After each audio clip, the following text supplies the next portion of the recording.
کسی احتساب کے نعرے میں ہم اپنی ذمہ داری سے بھاگنا نہیں چاہتے. ہم سمجھتے ہیں،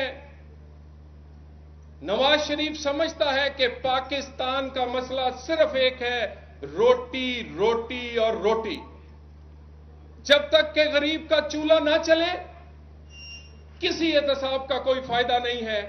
اور نواز شریف ان لیڈرز میں سے ہے، لوگ جھوٹ بول کر، لوگ غلط دعوے کر کے ووٹ لینا، اقتدار میں پہنچنا ان کے لیے عام بات ہے.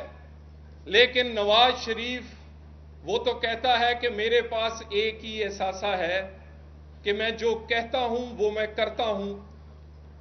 سٹیج پر بیٹھے ہوئے سینئرز اور میرے سامنے بیٹھے ہوئے میاں نواز شریف کو قائل کرنے کے لیے بھرپور انہوں نے کوشش کی کہ آپ اس وزیر اعظم بنے، آپ قیادت کریں نون لیگ کی.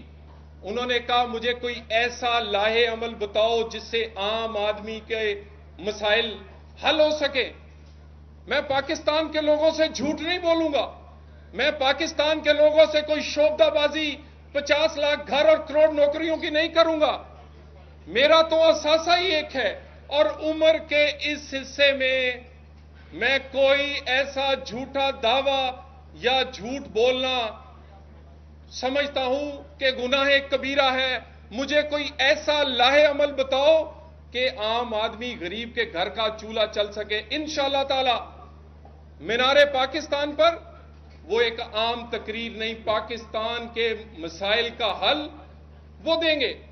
بہت سارے لوگ ہوں گے جن کو عہدوں کی ضرورت ہوگی، اور کئی لوگ عہدے پر پہنچ کے ان کا قد بڑا ہو جاتا ہے، لیکن کئی لوگ اللہ تعالیٰ نے ان کو ایسی شخصیت اور ایسا کرزما دیا ہوتا ہے کہ وہ اس عہدے پر پہنچے تو وہ اہم ہو جاتا ہے. میں یہ حلفاً کہتا ہوں